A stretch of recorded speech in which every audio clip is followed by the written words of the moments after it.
here we go into some major plot important stuff to the story. And this was something that it was, set up. We all know, as a possibility of happening. I still would have preferred the whole reveal of Shiki being some form of alien. The question now that I have as like the idea behind Wise losing his arm is I like this idea now that with this all set up, it's like, okay, now he might not lose his arm, but I'm thinking like, you seen that movie Hot Tub Time Machine where that one dude lost his arm, but there was always situations where you were finding out like maybe this is how he lost his arm. I'm really hoping that it's gonna be that with Wise, and it's always just set up like he's gonna lose his arm, and it's like either that like mystery of, well, what will the event be that actually permanently makes him lose his arm, or if it's just gonna be like inevitably he's gonna have to lose his arm, like time will just set it up, like this has to happen. Even if you change when it happens, it'll come around again. I think it's a really, really cool idea. Kind of like some of these things that like, oh yeah, these are inevitable to happen. You can delay it, but it's gonna happen.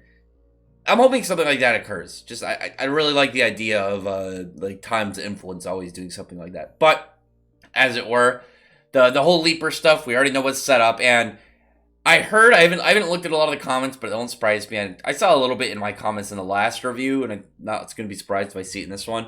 People complaining that there's going to be time travel stuff, like Rebecca's going to hopefully be able to fix stuff with her knowledge of the future of what happened, knowing her Leaper ability, let her go back and probably fix some of these events is, the upset that, okay, yeah, she time traveled. Time travel is a little bit of a weird thing, and it can create problems. I don't think this will. Leaper doesn't seem like it's just free-range time travel. It looks like there's going to be, like, conditions to it, and it doesn't just let you travel throughout any point in time. It looks like there's going to be some set points. It currently unknown how exactly it's going to work, but we're going to obviously have to wait for it. There's going to be some mysteries behind this, and it's going to be important to the story itself. Now, can't understand how anybody can read 80 plus chapters of a series from a guy who's got time travel and practically all this stuff because he loves time travel stuff. And especially because, like, Wraith Master had time travel in it, Fairy Tail had time travel in it, but Eden Zero was set up that time travel was going to be, like, an important thing. Like, we saw, like, way back early in the series when you saw, like, was it, like, that broken moon, and it was, like, 20,000 years in the future. And then like Zhao Mei said that like time was not really like something you'd have to keep heavy mind into in this series. Like it was gonna like time like a timeline is gonna be almost irrelevant because there's gonna be lots of crazy time stuff. That's how the series is gonna go. I mean, again, we know that. I don't think she'll have something like heavy time travel until she has like overdrive cat leaper and is able to maybe like travel to different timelines or something crazy. But the chapter, a lot of it really builds up more on Rebecca as a character. A lot of it is kind of like just her situation she's in. It's been a week since the whole event where Shiki got shot in the head and Wise lost his arm. Everyone got separated. Happy Bot and Pino are both just like in some scrapyard. Things are not looking good for Rebecca at all. She's just in a horrible situation. Her like emotions are all run ragged. They're all like torn apart, and she's just sad and afraid. She's pretty much in a cell, and they're going to experiment on her pretty much because Drac and Joe, as we know, he's got a machine that lets him kind of like extract and absorb ether gear powers, and we know like when we saw it like affect the Eden Zero ship when they like broke through the hole, it pretty much got turned into paper. The ether shield just got turned into like explosive gas, and we're also in relation to Aliga when he had that like was it petrification ray that would turn people into stone. It all came back to Drac and Joe's ether gear because he harness the power of it and put it into a weapon. So he wants to do that with Rebecca's power, with Rebecca's cat, like the official name Cat Leaper. That it messes with the natural law of things, obviously affecting time. Laguna being set up as being like a nicer one of the group as well.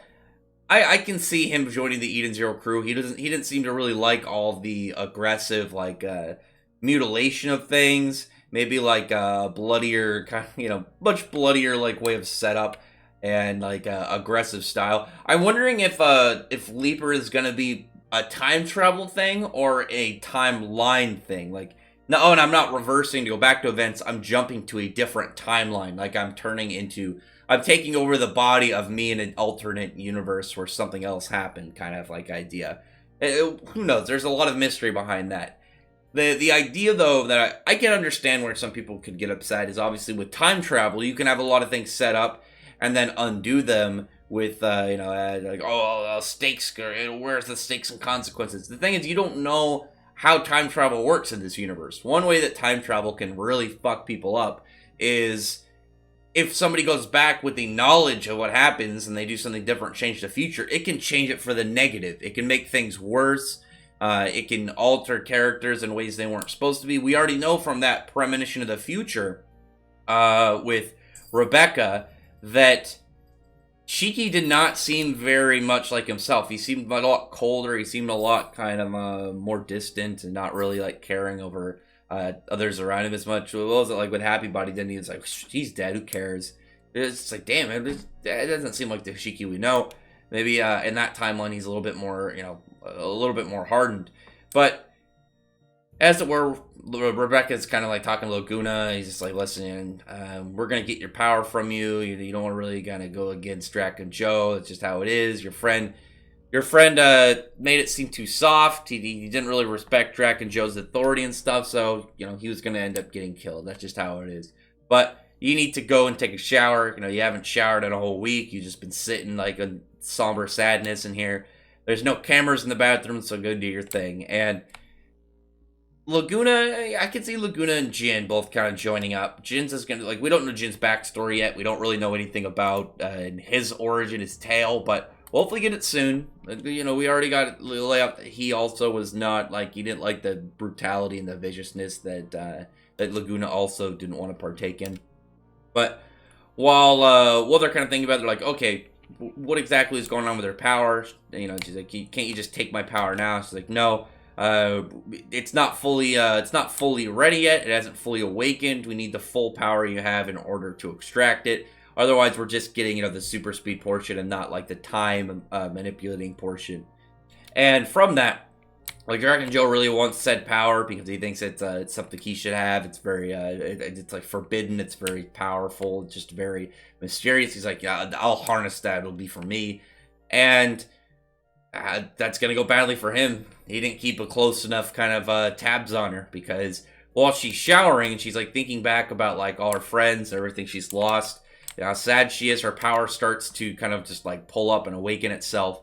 And they're like, we got an ether reading from number 29 and we need to hurry. It's reacting really fast. And he's like, oh, we can't let her get away. Nope, too bad for you. And I really like the raindrops actually stopping while she's in the shower before her power activates.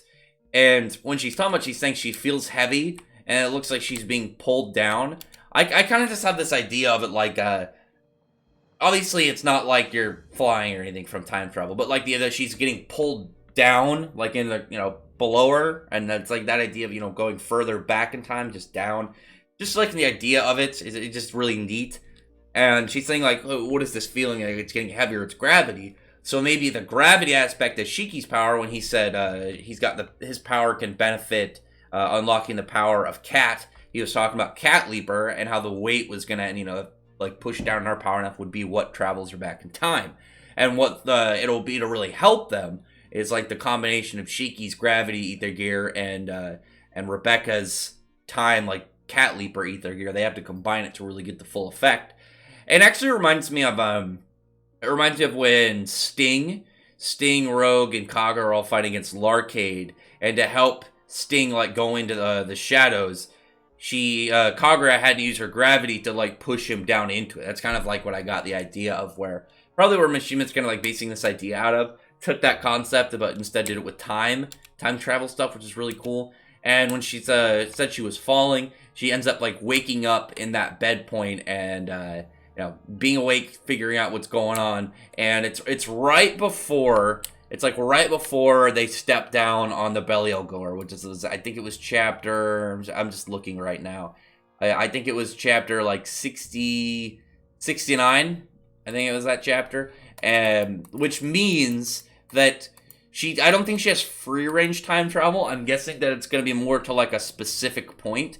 It's going to be, it's going to be oh yeah, you can time travel to you can time travel to certain set locations, not like any point ever. But how she ends up setting those, we don't currently know. And it makes me wonder: is that vision we saw in chapter 69, was that a dream, or did she just return from that point in time? Which is really interesting because is it this specific time that she ends up returning? Is it going to be is it going to be changed later? Yeah, it's very interesting because the time travel can be a very tricky thing, and I think Hiroshima knows enough about like using time travel that he's not just going to make it feel cheapened and make it feel like it's just going to be the solution to everything. I think that's going to be part of the mystery more, and it's going to be more about like how she might mess with the time stream, how she might mess up the entire timeline, have to fix it, how things are going to go awry, and I can see it kind of like I know there's like Doctor Who parts where if you mess with the timeline too much, like the universe starts to like break apart because you're contorting it and twisting it in areas too much that it starts collapsing on itself. So it can definitely go badly. And even if Rebecca ends up fixing some things with time travel, it can easily alter and mess up stuff with other aspects of it. Like I said, if you time travel too much, it can be detrimental. I mean, even in Fairy Tail, just the Eclipse Gate was such it burdened time and the universe so much it made a hole in itself. It ripped a hole in reality and made that literally a black spot. It was just a hole that if you touched it, you get sucked into this like nothing void where you'd pretty much be temporally erased, and not going to be good for most people if unless you're Actilogia, then that's going to kill you upon contact. But anyway, comment below, tell me your thoughts about the chapter. It's time travel. It's going to be fun. We already know it was going to be set up way early on in the series, already set up from the start, and from a guy who, if you've read any of his other works, he loves time travel stuff.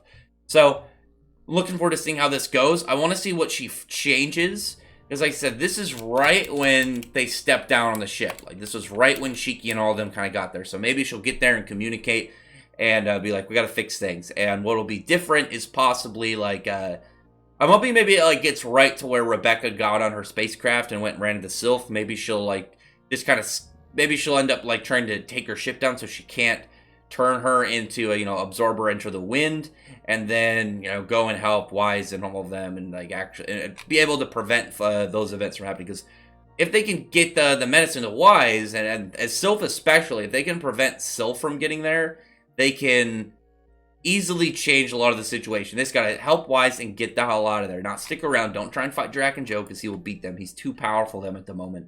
But other than that, like I said, comment below, thumbs up the video, but from the like button, subscribe button, and check out my other videos. But I appreciate it. He's already subscribed, and thank you all for listening. Bye.